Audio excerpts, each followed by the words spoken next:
Nagpasidaan ng Land Transportation Office 11 nga sugdana sa ahensya ang pagpanakop sa mga nagagamit og temporary ug improvised nga plaka sa Nobyembre 1 karong tuiga.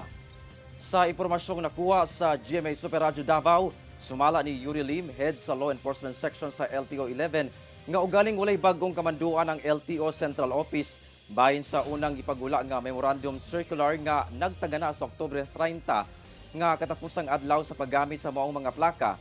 Sugda na ang operasyon dinhi sa Davao Region. Ang mga misupak pamutahon og 5,000 pesos o posibleng makumpiska ang mga temporary o improvised plate.